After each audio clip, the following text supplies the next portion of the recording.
Hello, everyone, and welcome to the Celtic World YouTube show and podcast. I'm your host for tonight, Stephen, and I'm in Sydney in Australia. And I'm very happy to be joined by a couple of excellent friends of mine. I'll go first to you, Brian. Now, Brian, you take a lot of heat sometimes for potentially not watching the game. But I know for a fact you watched the game yesterday because you were absolutely spewing. And you were flaming everyone. Everyone on the chat, mate. So the question is, have you calmed down a bit? No, I haven't. I was at. Do you know something? I know if you've any dogs. I have 3 dogs, and they're like machines, if you know what I mean. And it was like half an hour, and I says, I'm not watching this anymore. And I went out, and I just had I reckon there was 15 poo bags filled. What David was going to say, I would kick 2 dogs. Every one of them. No. I saw this happening. I've seen this story before, and to be honest with you, I just say I'm not putting myself through this because it's too painful. And it's some of the players, it was shameful yesterday, and I did a bit of calculations that the Celtic fans probably spent about the guts of £1.25 million yesterday to go and watch that shite. Excuse my French. 30 quid a ticket, 7,500 tickets, and then people travelling, and then I'm putting people down drinking £50 to £100 a head, memorabilia and stuff. But an absolute shot. And if the players and Rodgers in about them, they're giving the fans their money back, seriously, or do something for charity. It was the worst I've seen them, and I've seen some bad teams like with no heart. But anyway, apart from Adam Grant, so the simple answer is yes. You're still angry. Also joining me tonight is the famous or the infamous maybe Kaiser, who's joining us from the shadow of Ibrox Stadium. How are you doing, Kaiser? Yes. Yeah, living my best life, legend. Wasn't happy with the performance yesterday. Wasn't quite as livid as some fans. Couldn't really point anyone out and blame them individually. But I'm sure we'll sneak across the game and I'll give you something to talk about, Stephen, in the show format. Let Brian stew in his rage. It's good to see you still doing well anyway, Brian. I'm still, I don't know, I'm really raging. I need to go and get anger management or something, but... Just rub your ears and a bit of ooze fraba. And welcome to everyone in chat, by the way. Thank you for being here, legends. Yep. Do you know, I forgot to do the from to business, so I'll do that now. So if you're from Garngad to Galway or from Carlton to California, you're all welcome here to a Celtic World. So I'm glad you're here, Kaiser, because you're bringing the average age of the show down by a lot. Oh, no way! I think me and Brian have got a combined age of about 150. So yes, legends. We'll call it experience, though, Brian, will we? We will indeed, Stephen. We will indeed, sir. Kaiser's a lot older than appearances may seem. So what we're going to talk about tonight. So obviously, tonight to this morning, if you're in the UK or in Scotland. So obviously we're going to look back at the disaster area, disaster class from yesterday, up in Perth. I can't remember what's their stadium called these days. It used to be called McDermott Park. Is it still McDermott Park? I think it is, yeah. All right, okay. Anyway, we'll have a look back at that in some detail. We'll talk a bit about Brendan's post-match press conference, which was a bit illuminating. We'll look at some individual players who were pish, basically, just to throw my own little catchphrase in there. We'll maybe have a look at how the rest of the season looks now in terms of clinching the league title. And also want to ask the question, we'll discuss this further later, given the reaction round about the social media today, have we become an entitled fan base? And should we be a little bit more appreciative of where we are as a club at the moment? But we'll get to that down the road. We'll jump in to say hello to some of the regulars in the comments there. So Tam Mack's on there. So hail to you too, Tam. Monty's in the comments. He gives us a bit of a long-winded take on yesterday. We'll get to all that later, but I think we can all agree it was unacceptable, the first word being in there. Lost in BKK. Hail to you, mate. G-Doc Morning all. The very own Davy Clarkston, hail from hot and steady Bangkok. I don't know, how's it Hail, steady? David. When your cock's gone bang, it best be steady. You're talking about Bangkok, aren't you? Yeah. Same thing. Trying to get you out of a hole, Kaiser, said the Bishop of the actors. Lynch McNugget, morning Fenians, hail. Morning, legend. Who's the snitch, gentlemen, hail. Hail, legend. Welcome in. Dano's on with us as well. Dano the drop, hail, famo. Yeah, he is the dumpster fire in the flesh. X-Man better be there, Dano. All right, so thanks everyone else who's joined us. We appreciate everyone's comments. We'll try and make the show as interactive as possible and answer as many comments as you throw up if we possibly can. So let me just put up this ticker. And as always, if you like what you hear or if you don't like what you hear, give us a little bit of a like and subscribe as well if you can, because that really helps us. All right, so we'll get fired right into it, to the game yesterday. So we'll start off with the starting lineup. So we lined up along these lines here. Austin Trusty came back in. Jeffrey Schlupp retained his place at left back. Sinisalo still in goals in the absence of Kasper Schmeichel. And we're playing with what sort of seems to be regarded as a first choice midfield now, with Engels, Hatate and Callum McGregor back in the team with the captain's armband, with Dyson Maeda through the middle and Jota and Kuhn either side of him. So Brian, what was your take on the starting lineup? I mean, bar the keeper, it was the same lineup that we had against the Maggie Mob, the Glasgow Derby. So that didn't really inspire me too much. I know the 1-3-0 with the same team the following week, bar Sinisalo and Schmeichel, But I just knew a couple of minutes in, it's not, I know, it just wasn't very inspirational for me. The team. I know the team is what it is, and we're going to replay whatever players we have. But I mean, if it was me, I know that McDermott Park's a bumpy old pitch, and their players are big units. They're like basketball players. They're big physical, and it's something to fight for.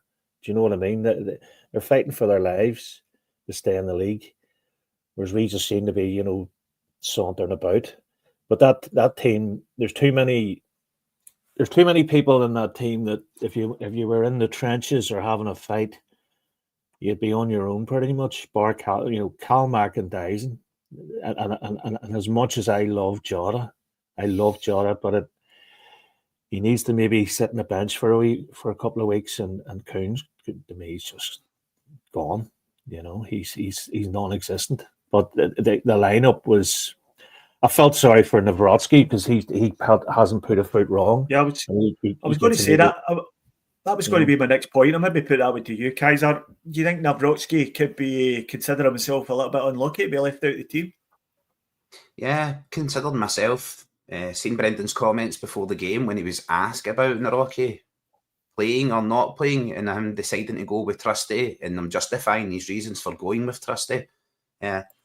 You need to have faith in the manager. Hindsight's a beautiful thing after the game. I don't think Trusty did too much wrong, but I think Nawrocki can certainly count himself pretty hard done by not getting selected. He never put a foot wrong in the last game at all when he played. He was one of the shining lights, as a matter of fact, in that game. And as Brian went down the team myself, Sinisalo, I thought's come in.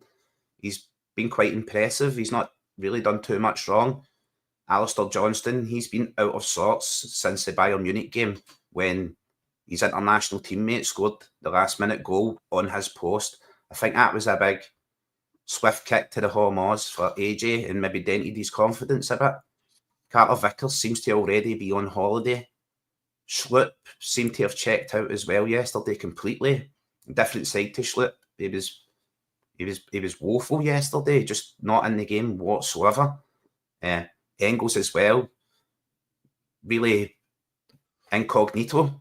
Hatate was giving it his all, but blazing shots over the bar, left, right, and centre. Jota, brought in January.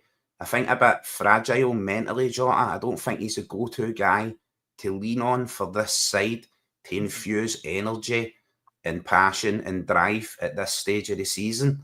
I think we were really hard done by in January. I think Brendan should have had an infusion of players there. And of course, we had Kieran Tierney signed and locked down for coming in. So all looks good on the surface. But really, we're seeing the dividends of that now with players like Kuhn being nailed on week in, week out. Yang coming on and showing such ambition and drive that is clearly lacking in Kuhn. Is that a squad issue with the depth of the squad? And we should have improved in January and brought in a bit more competition. No one should feel safe in a Celtic squad. I think that's what we're seeing. Players are feeling safe and the sunny weather's good and they thought they could just turn up and play football and win. But St Johnstone were coming for a battle. They needed those 3 points. If I can interject, Stephen, just while I remember, sorry, the bar Sinisalo, the remaining 10 players bar Maeda, and I'll put McGregor in there, have been way off form.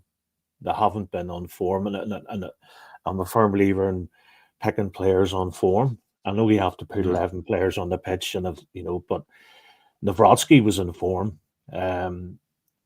It's well known, well, not well known, but it's clearly obvious AJ's not playing great. So, and then Jota as well. I mean, I don't know if you noticed yesterday that it was nothing was going down the left hand side of Jota. Well, sorry, for the first 20 minutes anyway, after I walked out. But it just seems to me trying to play players, that wasn't the game to try and play players into form, because it was a big away game. It was physical, tough, and all the rest of it. But that was just my thoughts. So he's trying to play players into form, and they're not. Sorry for that. All right, we'll get in about the game.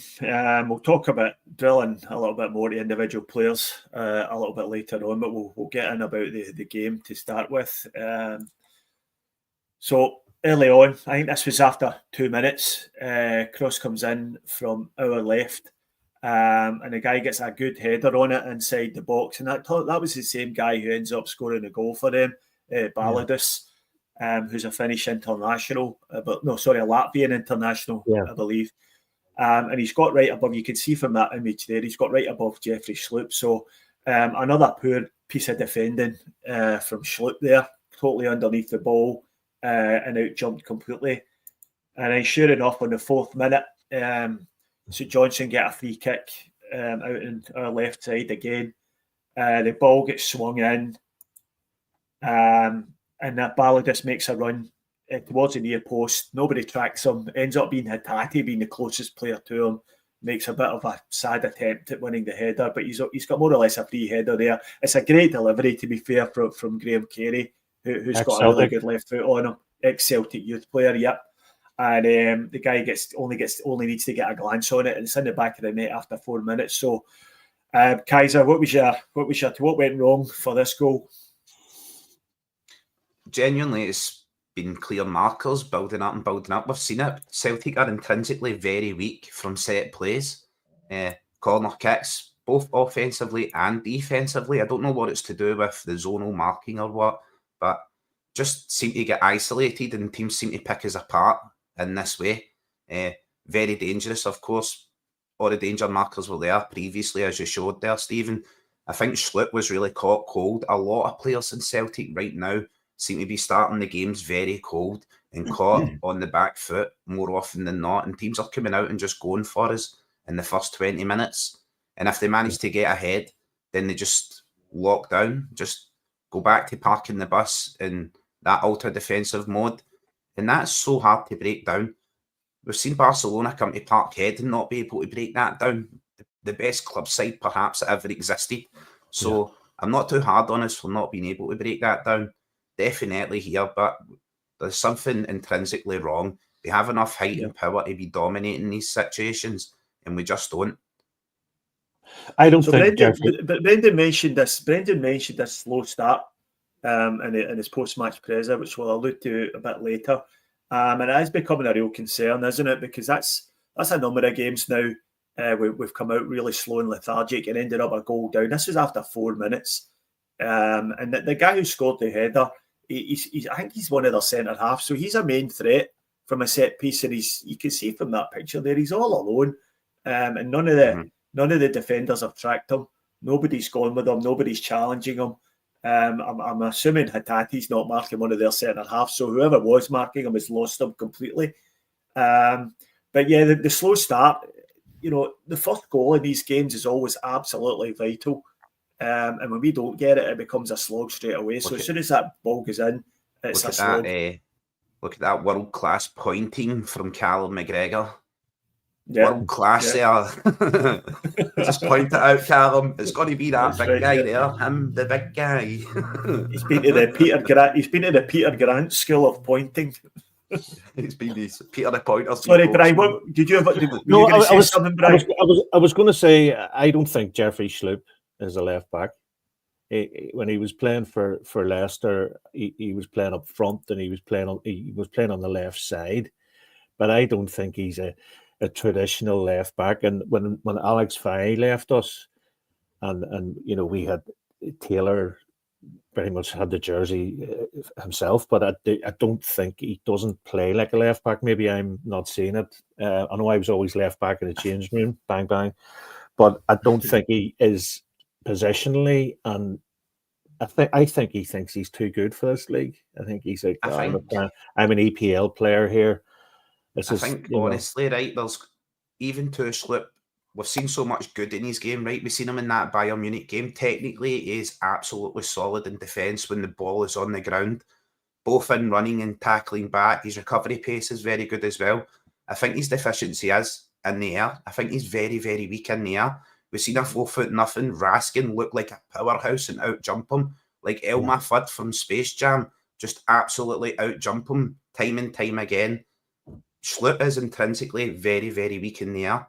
I think he'd do better. I think that's what teams look at when he's played left back and go, do you know what? You're technically very proficient, and they've moved him into midfield. And then he's been getting goals, and other managers have went, no, I could play you up front and get a tune out of you. You can finish. You've got ability.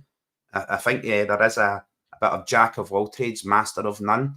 He's not really a master of that left back position, and I do think he is very weak in the air.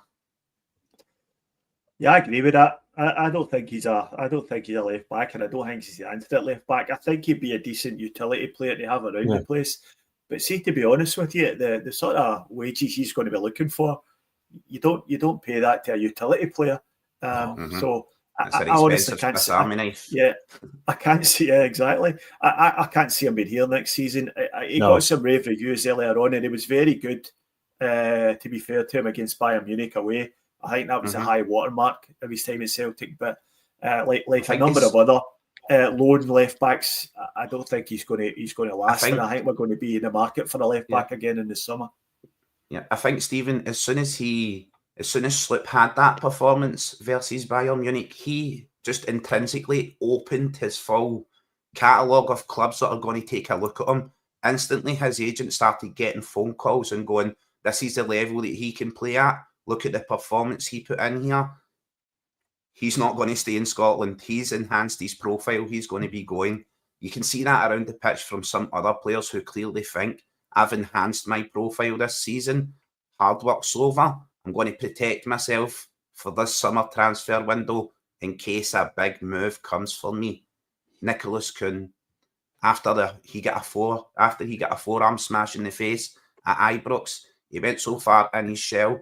I think he's Gary the snail from SpongeBob, bro. He's like meow, just out in that wing doing absolutely nothing, naff all. Right, we'll get to Kuhn in a bit. So we'll move on to the next sort of incident. And here is the aforementioned Nicholas Kuhn.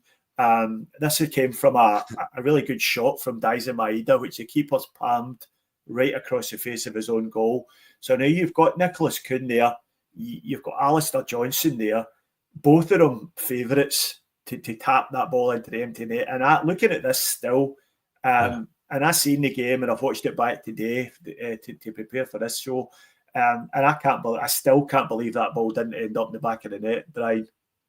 you just, I mean, you look at the position, and Kuhn is, ahead of his man, the number 21.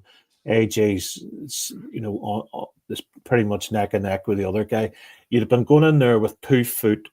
You'd have threw your excuse my French. You would have threw your head in to get it over the line. You wouldn't care what it looked like. Whereas maybe Kuhn was trying to get it on his left foot or was trying to do whatever. But it's you should never miss, like, that's. He should have took Vinny. He should have done a Vinnie Jones and took the two St. Johnson boys in the back of net with him, and put it in. And it shows you that the desire. I mean, they're 1-0 down at this stage. Yeah, it's a lack of. Mark Nisbet is exactly bang on here. It's just lack of desire. I can see it, and you can see it. We can all see it. Earlier in the season, Kuhn sticks his leg in there and risks the kick to the back of the leg. AJ's sliding in there, and it's probably AJ that slide tackles Kuhn, and that ball trundles over the line, and we score that there. It's a lack of commitment, a lack of desire, and a lack of will. It's no wonder he was hooked at half time. And that kind of sums up the way the game went. But we'll soldier on through the sort of major incidents. Now, this was another chance for St. Johnstone for a really good shot from outside the box, and a really more than decent save from Sinisalo, who's never hasn't really put a foot wrong. He had no chance with their goal, and to be fair, they didn't throw an awful lot at him apart from this. But this was a good save, wasn't it, Brian? Yeah, the guy, I forget his name. He looks like a young Dwight Gale, the gentleman. I forget his name. But he had cracking, and there was a bit of spin on it, so it could have nipped. I've seen them nip in. So he decided to go with the left palm and palm it out, which was the thing to do. But only thing, it was another corner, which we are shocking at the minute. And I remember under offensively and defensively, we're appalling at corners at the minute. I don't know what the crack is with that. Do you know this? I'll grab your opinion on this, Kaiser. I reckon our biggest threat from set pieces is Liam Scales.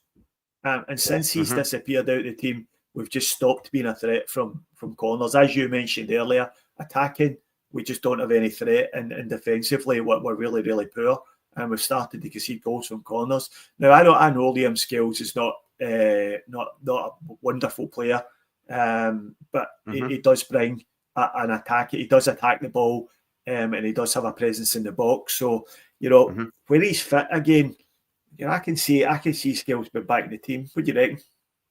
Yeah, definitely. No wonder since Scales injured that cheekbone, throwing his face into situations. That's what he does. He's not the prettiest of player, and he doesn't care. He'll put it on the line for the squad. That's a lot of people I've heard calling for the Bricky to get a start as well. Get the Bricky in there, show them the desire, the commitment. I was along the lines of take the entire squad there that played and sit them in the stand and make them watch the B team play the next game. Make them watch the young boys display everything that they're lacking: passion, desire and commitment, the will to be a Celtic player. 100% for me, it's just, there's something just not right there. There's something just going wrong. No one can quite put their finger on it. Is it Brendan? Is it the squad? Is it people checking out? Is it holiday time? Party time? I just don't know.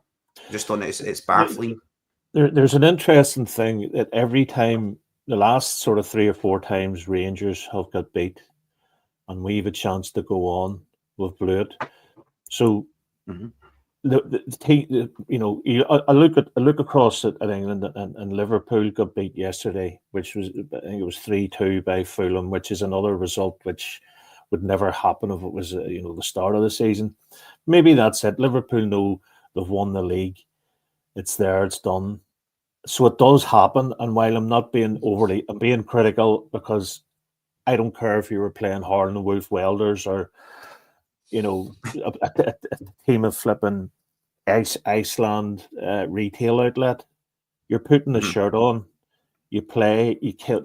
That's why I never wear the shirt. I don't believe I'm worthy of it, and I would only stick it on the very rare time. But if you're wearing that shirt, I'd fucking run through a brick wall. You would do anything for that shirt. That shirt's more important than anything, and that's the minimum. the minimum you want from a Celtic player. And now Sorry, you're coming up Hatate here. Sorry, Kaiser. That just shows you Hatate sums it all up. Instead of going for the easy ball to his teammate, he goes for the glory himself. Sorry, Kaiser, go ahead. No, I'm just saying, just to get on what Stephen was actually saying there, it's that kind of stage where some big numpty, not to quote him as a numpty, right, but a player of quality, like some big useful Haring coming in, could add himself about 20 to 30 goals a season from the corners that Celtic just don't score. We get so many of them, we get so many of these chances, and we just never capitalise. If we bring in a player his one skill is just an aerial master, that's it. That's what he's good at. You give him the ball at his feet, and he maybe score 2 chances out of 6, put the ball in the air, and he's scoring every one of them. That's what we need, as well as providing that defensive stability. The problem's not the delivery, because I think Engels, for all he's sort of been a little bit uninspiring recently, I think Engels has got a decent delivery on him, and he's putting the ball into good areas. We just don't seem to be either not physical enough or not making the correct runs, or just not getting ahead on these balls. And it was absolutely ridiculous yesterday, the amount of corners we were getting in the second half, and it was just a waste of time, really. No wonder we started going short. Because putting it into the box was just a total waste of time. No wonder Lewis Palmer hit shots from the corner. We're at that stage now, Stephen. No wonder he was hitting digs for there. It's just the same as crossing. He had no chance of scoring. This one here was our next effort for goal, which is a bit of a long-range effort from Jota, which wasn't too far away. As you can see here, the keeper's probably got it covered though, but it's just gone over the bar. But that was a decent enough effort. And after that, went into the second half. So it's done each at half time. 1-0 to St Johnstone at half time. And noticeably, from the TV coverage, they pointed out that Rodgers was out the dressing room before the players. So how much do you read into that, Brian? Well, I saw somebody putting it up. I think it was in our chat that he was out to top the town up. But I just think he just went in and went, lads, what the hell's going on? Sort it out yourselves, right? Jeffrey, Nick, you may have an early shower and bring Greg Taylor and Yang on. And I just think he just walked out himself, because I think if he'd have sat there, he'd have grabbed somebody by the foot. I don't think that's in his makeup, but that's him being angry, and it speaks volumes, that there is maybe a disconnect between, like, I know I'd slag Brendan off and all the rest, but he is a fan. He knows what it means to wear the shirt. Yeah. And it's not in his DNA to be a mouthy man, just like it's not in mine either. But he just was trying to get a reaction out of them.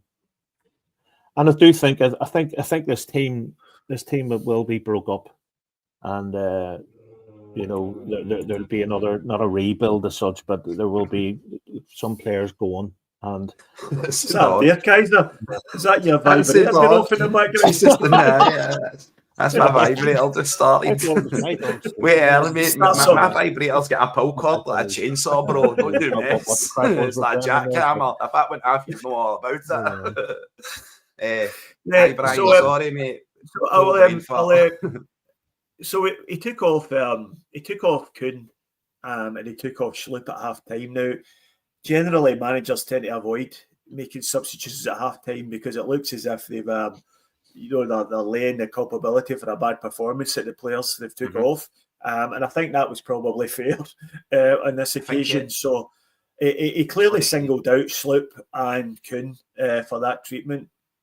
I think it speaks volumes. I think clearly the manager and the management, coaching staff, it's something that they've sat down and spoke about with the squad, and like, don't check out, it's not over yet. I like the squad to bust through the tape, not stagger over the line.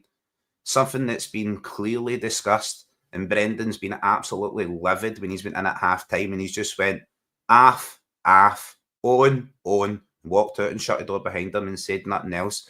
And we all know you can get the Alex Ferguson hairdryer treatment, but sometimes you can say a lot more by saying nothing at all. Yeah. So I think it was kind of that. Put them on the spot. Okay, he might not have got the reaction in that game, but that then leads you into after that game going forward and really stamping that out. I hope that's what Brendan does. I mean, didn't he hooked Kuhn in the Glasgow derby, and did he hook Schlupp as well at halftime? I don't know, it was a Trusty. We did that before, wasn't it? He's hooked Trusty at halftime before, so he's averse to doing it. He's not averse to getting him out of there. But we'll move into the second half. The first chat, and to be fair, watching this game back today, we had a lot of chances. You know, we should really have took this game away from St Johnstone in the second half, and this was the first one. Lovely little slipped ball in. I think it was from Engels after some nice play on the left hand side by Taylor. Hatate then's got a clear shot inside the box, should score, but crashes it off the post. But you know, at this stage of the game, it was almost like attack v defence training session, wasn't it, Brian? Yeah, and you look at Cal is shouting for the ball. You know, it's the old Hatate. I'd rather do score a worldie than get the team over the line. There was. I don't know. I just think Hatate's another player that's not a team player. You know, it's all about him. And you see Cal there. Is that Jota in front of him? I can't really see. No, it wouldn't be Jota. No, it's Engels. It looks like it's Greg Taylor, actually. Greg Taylor, sorry. There. Yeah. I mean, probably looking at it at this angle, that is the shot to take. But I don't really. You know, I wouldn't really criticise him for taking a shot there. I think squaring that to McGregor would have been the wrong move. And to be fair, he's caught it well. He's placed it well enough. He's quite unlucky to see it coming back off the post. So we'll move on to the next one. And this one was worse. I would say Kaiser, you know, he's had the ball squared to him by Engels again. He's on the penalty spot. He's got a clear shot and goal. And he's absolutely skied at high, wide and handsome. And this is the aftermath. And you can see the ball up here somewhere. I think it might actually be out of picture already. So he's absolutely ballooned it. That was a terrible miss, Kaiser. Yeah, I think it's you flipped the image to the next one. I went one too many. Went too far. I can see the ball there in the top left. You can see the ball there in the top left. Yeah. So it's heading out of the stadium here. So a really terrible miss from Hatate. I absolutely laid on a plate for Hatate, and he tries to murderise the ball, doesn't he? He just tries to murder it over the line instead of Callum McGregor. It was who says in his early days that's what he would try and do, just murder every single ball. And I know you said about the earlier one, cutting it back to Callum McGregor may not have been the best option there. Hatate was entitled to go for the strike. Definitely here, Hatate was entitled to go for this strike as well. But he just needs to calm down. He can't. One thing I can't accuse Hatate of is not having the commitment and drive that was lacking in so many other players. I know we're looking at this and going, look at him blaring this ball over the bar. But for me, that's kind of indicative of how much he was putting into the game, how much he had the will and desire to score. Maybe a little bit too much. Kaiser, you've played football and you were a goalkeeper, weren't you? Just from chat. No, mate, I played in midfield. Midfield, sorry. There was always a player, that always got the ball, and no matter what shot, they shot from anywhere, like Ryan Christie, he shot from left, right, and centre. But it was that guy, mate. That was me. That was. But the thing about it is, once you shoot that ball, and if it doesn't go in the net or hit the keeper or out for a corner, you're talking about another 3 or 4 minutes before that you can get the ball back again. So why didn't he try to pass it in or, chip or log? See, going for that full blast, that's a mentality thing, because Hatate's that pissed off, excuse my French, that he knows I need to get all my venom out on the ball. Whereas that to me is a mentality thing, Whereas if you looked at, I don't know, another player like Mark, I'm not going to say Marcus Rashford or Asensio or somebody like that at the minute would know, right, what angle they need to be at or whatever. You don't need to. Pace is not always the answer. You know. Yeah. When I was a player, David, Brian, sorry, I was a box-to-box midfielder. Just in my later life, it became a KFC box to a Happy Meal box at either end of the pitch. But I'm one of those players. The one thing that I do have is absolute thunderous strike. See if anywhere just past the halfway D, if I pick the ball up anywhere there, I can unleash a thunderous strike. And you're 100% right. When it goes in, it looks fantastic. When you force the save and win the corner and stuff, amazing. But when the ball trundles onto the next pitch and you've no got ball boys in a Sunday league game, it becomes an argument pain in the arse, like Ryan Christie did. And I'm sure that I was to my team as well. But I feel that game needed that yesterday. Not where Hatate was trying to murderise the ball, but a kind of that David Turnbull goal that we used to have from outside the box. Callum McGregor's been so good at it this season. Yeah, Kaiser the Hammer. Kaiser Alberts. I'll show you. I'll take a video. I'll show you. Kaiser strikes the ball at 483 kilometres per hour because I go into the Ibrox complex and I drive it at the front doors of Ibrox. Right, we'll move it along to the next one. I think I've showed this one already. This was another absolute sitter. Another really good play from Ida on the right hand. Adam Ida on the right hand side who'd come on for Maida by this point, and James Forrest who'd also come on, I think, for Jota. So Jota and both starting wingers were off, and then we had Yang and James Forrest on by that point. And looking at this still here, he's got to score, and it's really difficult to work out, how he's managed not to score that. But moving on to the next frame, he just hits it straight at the goalkeeper. And I think, they were talking in commentary about how great a save it was, but I think it's just an awful miss, Brian. Yeah. Well, James, in his defence, he's only back, and he's been out for 2 or 3 months, and he only played a handful of minutes against Hearts. Didn't he? Did he even get on against Hearts? I wasn't. I know you were there, Kaiser, but I let him off for that one. I know it's that he's a professional footballer and all the rest of it, but maybe he's just a bit muscle memory and game time maybe had an impact on it. But me, I love Jamesy. But at least he was trying. But you need to score those chances. Yeah, moving on again. This is another one. Another chance came again, and it was Ida who's got in behind. They're all getting their arms in the air for offside, but he was miles onside. And he's probably took the wrong option by going for the near post, and he's crashed it into the side netting.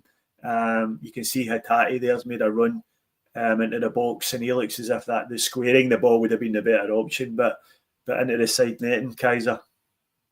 Yeah, I think just as Brian afforded James Forrest returning for a long-term injury, that last effort, this effort I afforded Ida because he wasn't going to square it to James Forrest again after what he just witnessed with the last one.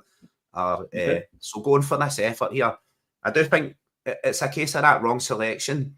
We were just trying to force the ball over the line. There was a lot of over-embroidering of the play as well, trying to thread it through the eye of a needle.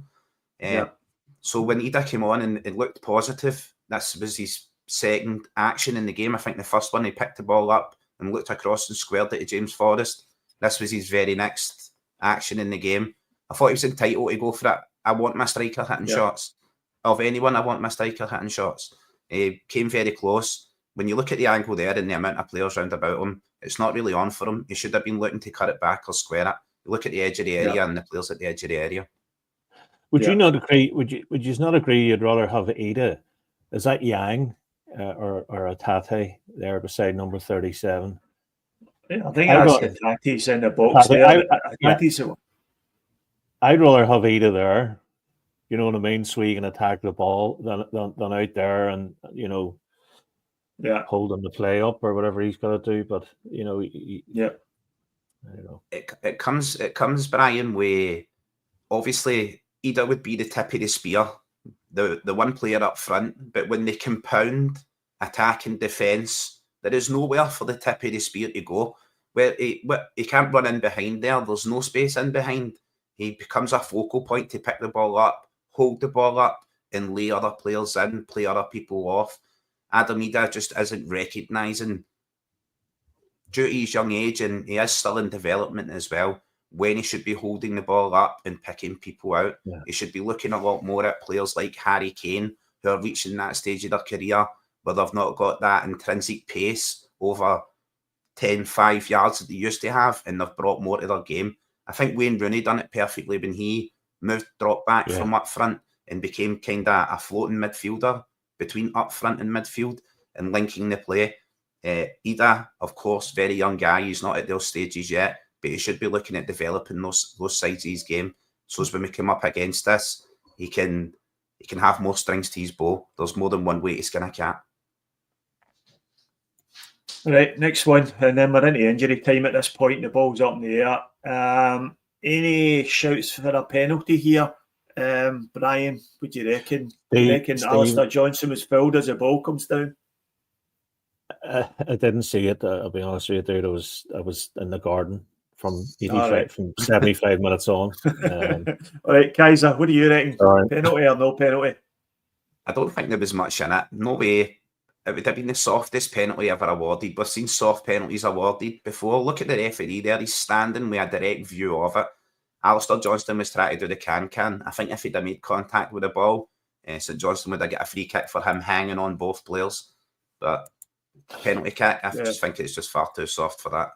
Yeah, it'd be interesting to see how long the ball was in play. I don't know if you saw that arsehole going around with the ball boys telling them to slow it down and all the rest of it. I mean, that's the thought about, you know.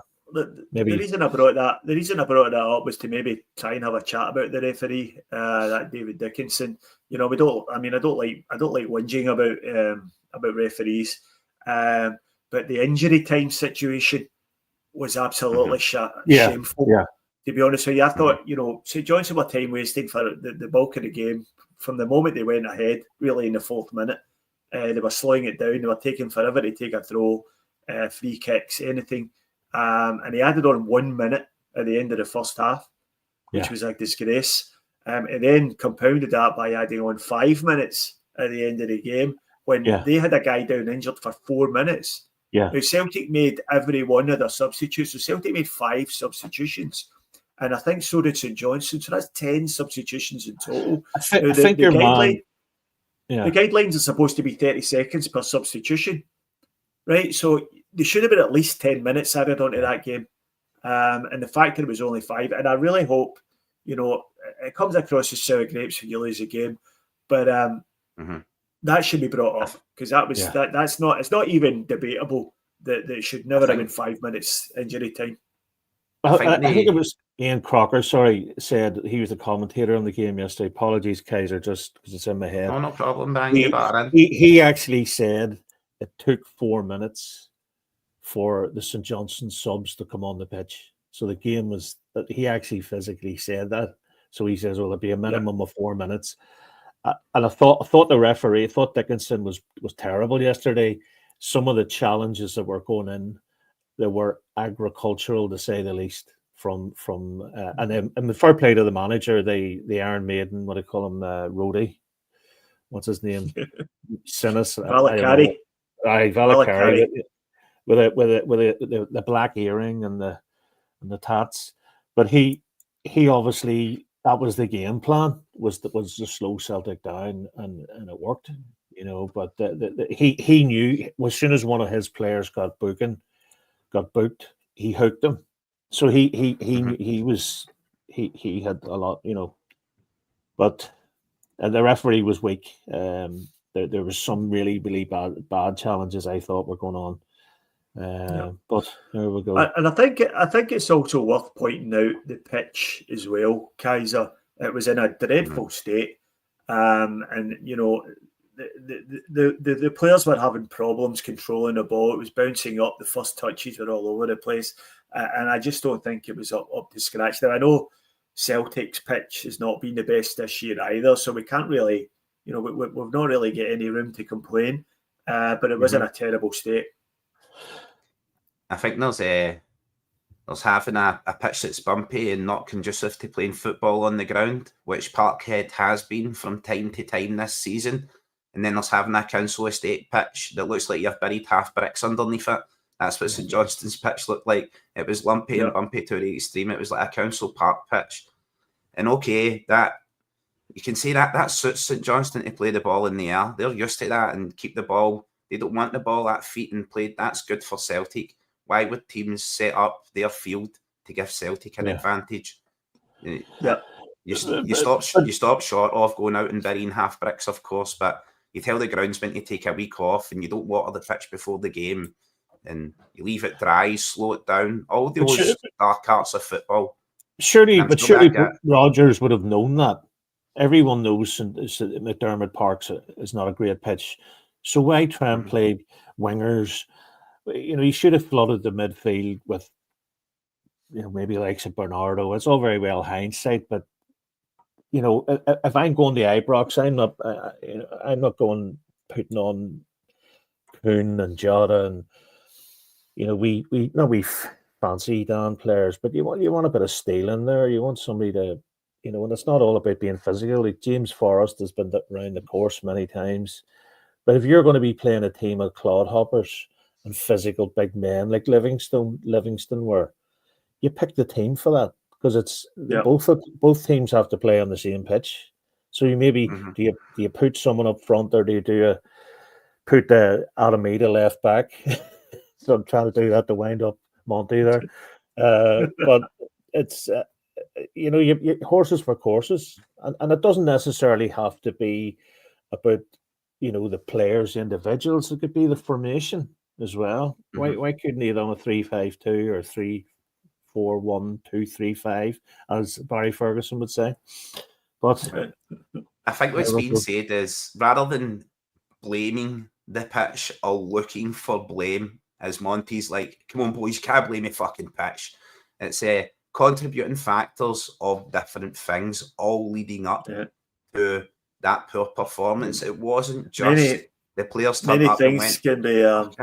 Many things can be true at the same time. All right, well, we're going to talk about individual players, but I think we've covered most of that, to be honest with you. You know, Kuhn and Schlitt were the sort of worst players. Is there anybody else you want to single out for being particularly bad, Brian?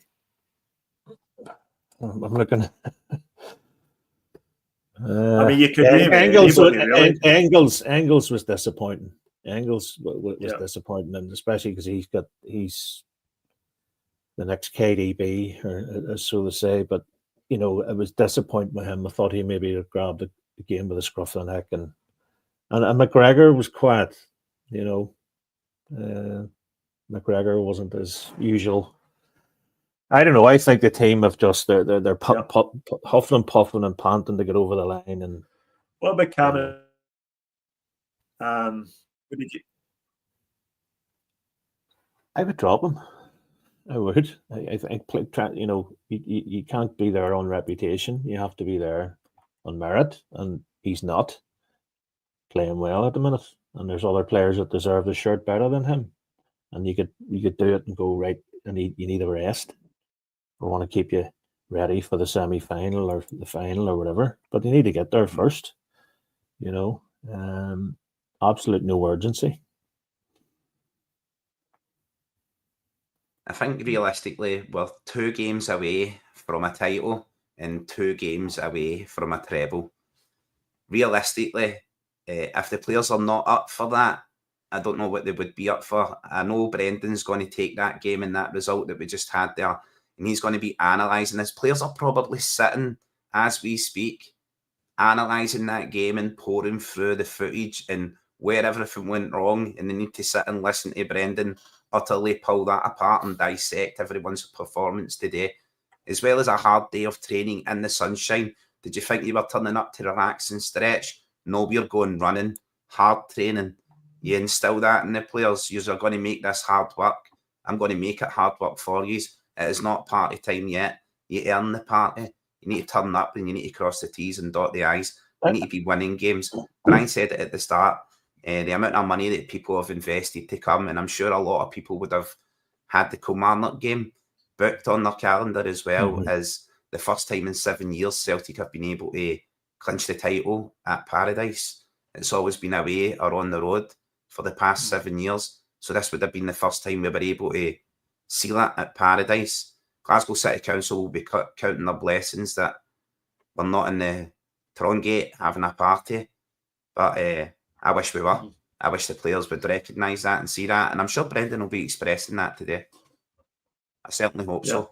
So Brendan's post-match press conference, we'll touch a bit on that, but he was basically alluding to the fact there's a certain players, and he didn't name names, obviously, who became comfortable, who didn't really want to put the fight in, didn't want to roll the sleeves up, and turned up to have a comfortable game.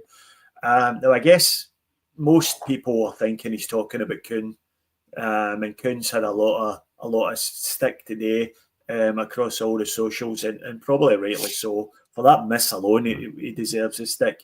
But I think it's pretty instructive, isn't it, Brian, that he's actually mentioning the players. Now, he's always been one to defend his players and point out what they've achieved this season, but not yesterday. No, you can't. And no matter what you do in life, you can't be comfortable. You can't just, it's in work. If you're comfortable in work, you're in the wrong job, unless you're testing out cities or something like that. But you need to always have that wee bit of edge, that wee bit of the eye of the tiger kind of thing. To try and bring your best game to the work, or whether it be a sport or anything. And if it's too much to play a game of football, which we all love, then they're in the wrong career, and that regardless of who they're playing, you're talking about Wayne Rooney. Wayne Rooney was playing for, I know he's about the size of me now, but he was playing in a friendly against Legends game against Celtic, and he scored a goal. You'd have thought he was playing in the Champions League final. He still has that hunger. And there's Monty's comment there. He works in the industry, but I just think they're too comfortable. If you're too comfortable, are made comfortable. That says a lot. That does say a lot about the squad. When he comes out and Brendan has come out and said about Scales being a great guy, and even Greg Taylor, he said he's a great guy about the place and all the rest of it. But that was his way of collectively saying to CCV, saying to Trusty, saying to the likes of AJ and maybe Calmac, don't be getting too comfortable here, lads. Yeah. I'll just I'll bring up a graphic that's been bouncing around the socials today, and you've probably seen it. This is a league table taking into account the last 15 league games. And you can see the Hibs are on top with 35 points. We're second with 31, and the Huns are just behind us on 30. So, I mean, I know you can't really look at this in a vacuum, and we're already miles ahead. So it is going to affect how you approach each game. But it's not great form, Kaiser, is it? We're not in a good place at the moment. No, we are not. Stephen, 110% correct. And this graph shows it. Hibs are the informed team in the country. We've been saying that. And they just got a result against Rangers as well. Rangers would probably be ahead of us there, given our performances in this, taking it in snapshot. But leagues are not won in snapshot. Yeah. They're won across the entire period of the thing. And I think Celtic have by far been the best team. It's been a fantastic season so far. And I hate to speak about it as in past terms, because we're still in the middle of it, and we're in that quagmire of the season, that boggy region where Celtic seem to get bogged down. And Brendan said it himself, we should be busting through the tape. I do think that is down to a bit of comfort, people consistency, finding their niche in the club and thinking, I've got it easy here now, I've made the grade. And I wouldn't like to mention and name players because I don't know exactly who Brendan's talking about, but we can all imagine who it is, a couple of them. And I think that's really evident by people not coming in January. See if we'd have had a good January window, 3 or 4. I know we had the Kieran Tierney illusion sold to us. He's coming in the summer, but we actually got him in January, but he's not here yet.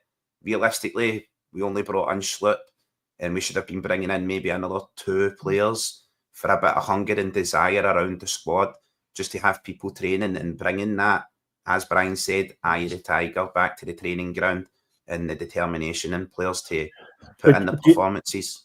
Do you not think that was a great advertisement for the SPFL to remove the current structure?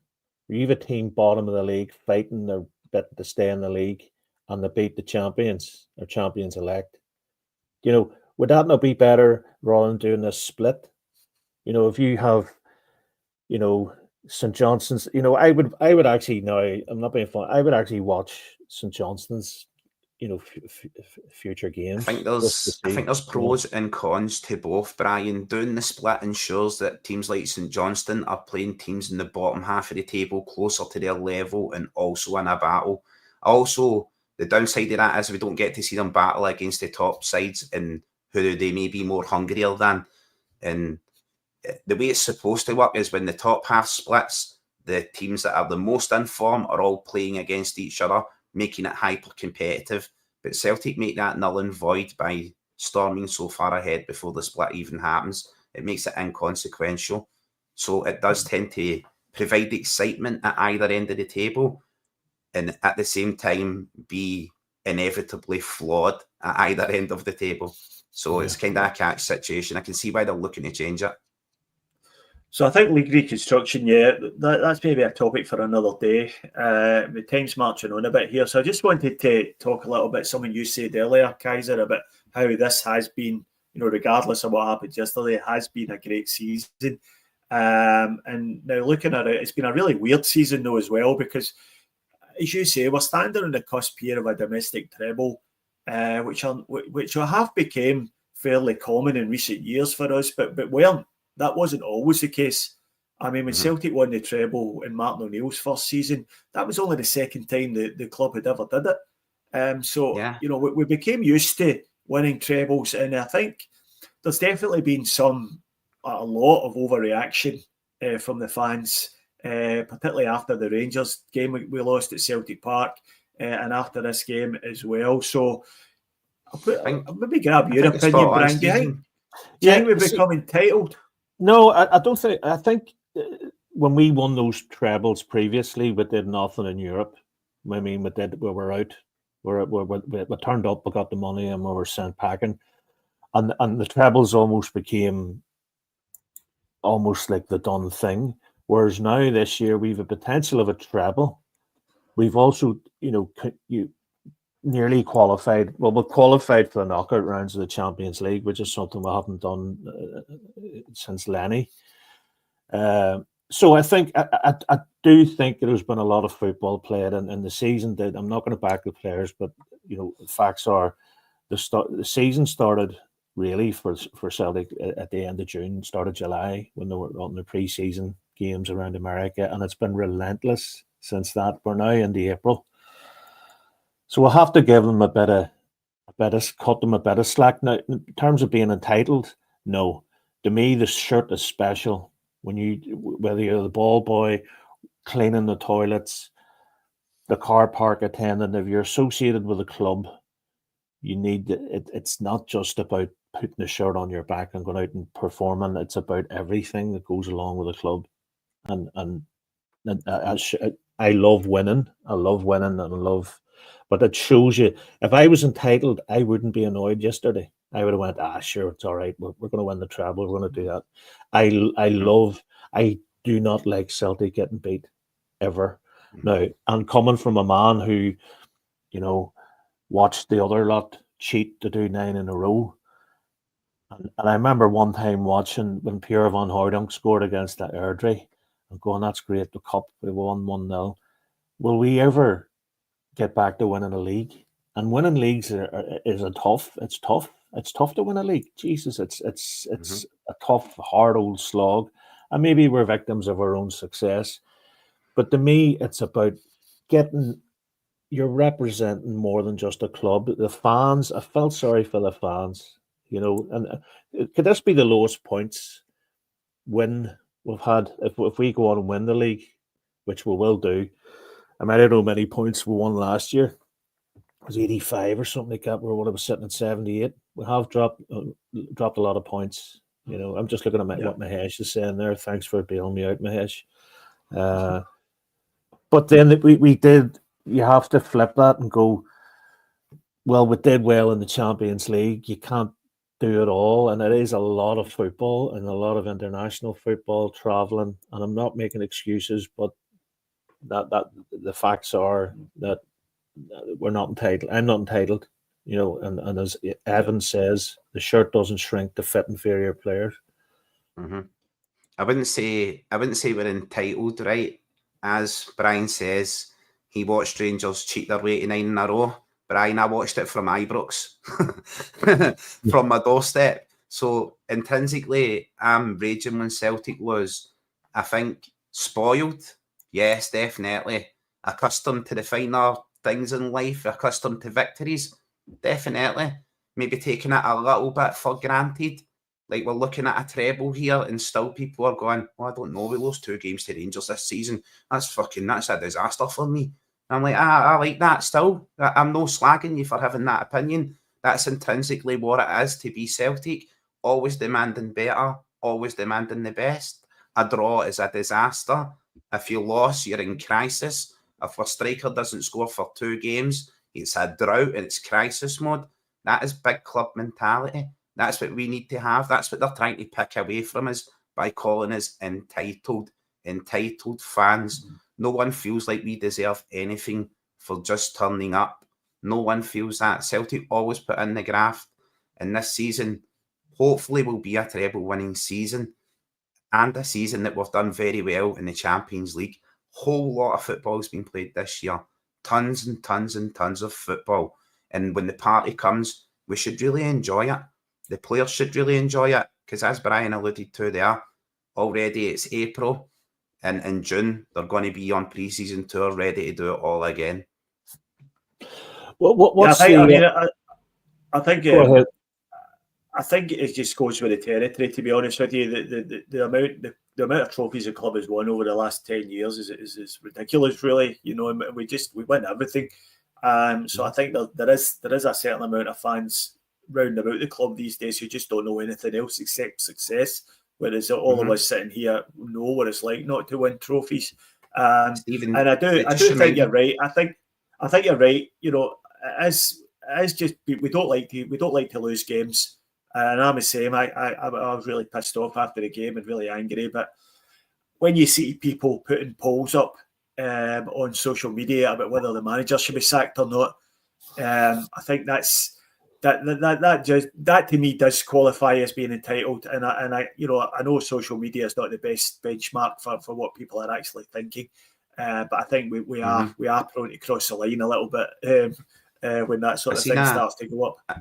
I seen a comedy sketch once, Stephen, and it was Eddie Murphy talking about the first time he got a girlfriend he was talking about, right? But he was putting it in the context of he was a man at sea, stranded and starving, utterly ravaged by hunger, and he found himself a Jacob's cream cracker, and he was like, God damn, this is the best cracker I ever had in my life. Now, that was Celtic when Rangers were down 9 in a row. When we won the Scottish Cup, we found that cracker, and that cracker was tasty, and we savoured that cracker. But we've been dining on crackers for years. I want a bit of cheese. I want a bit of toast. I want something in Europe. We're not out of order for saying that. We want a bit of toasted cheese, eh? Yeah. Tell me this. What's the opposite of underdog? And don't say overdog because I never heard it. Favorite, underdog, and favorite. Brendan was mentioning yesterday about overdog. That's another one for the scrapbook. But he was saying yesterday, it's all very well us playing when we're the underdog, but we are, no matter what you do, we're the only team in Scotland to have won the European Cup / Champions League. We are the biggest team in Scotland. We have the best finances. So you strive for excellence. It's like you walk into Tesco's or Sainsbury's or something like that, and you expect to have milk there at a certain time of the day. You expect to walk in at any time of the day and be able to buy this, that, and the other. It's not like, sorry lads, sorry lads, there's no smoked salmon today, but here, have a hot dog. You know, it doesn't work like that. You need to have a game, as Michael Nicholson said, we need to be the best Celtic we can be. And that's all I want from them. And I want one. I feel for the fans. I feel. Could you imagine your first Celtic game? Thinking to yourself, Kaiser. You've a couple of young kids like my own. Can you imagine, Daddy? That would be. You don't want to go back.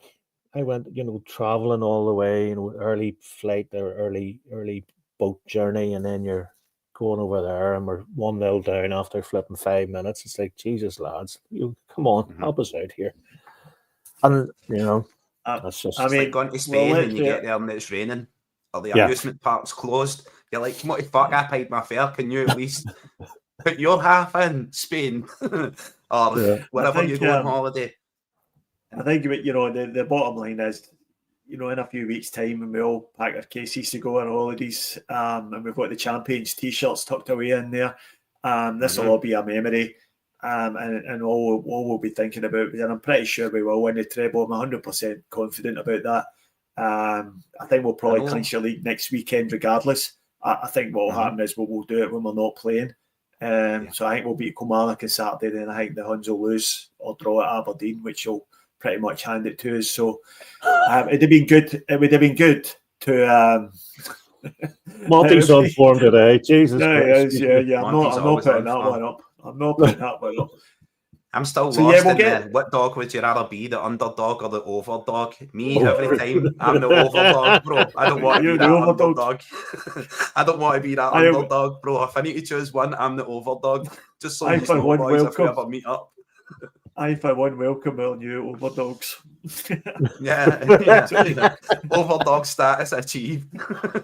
Oh, God almighty. All right, so we're kind of running out of time here, so we'll probably bring it to a close here. So we've got 237 people watching us live, that's really good. So we appreciate each and every one of you, and it's great to have you on. If you don't mind, while you're here, just like and subscribe. Do that Don't thing. Be an underdog. You nothing. Be an overdog. Don't be an underdog. Be an overdog. Join the overdogs. Yeah, that's what we've got. All right, guys. So thanks. Overdogs. And the rest of these are underdogs. Get in chat and subscribe. So thanks, Kaiser. Thanks, Brian. And thank you, Stephen. I'll just draw it to a close here. So hail, guys, and I'll see you next time. Hail, man. Hail, legends. Ruff.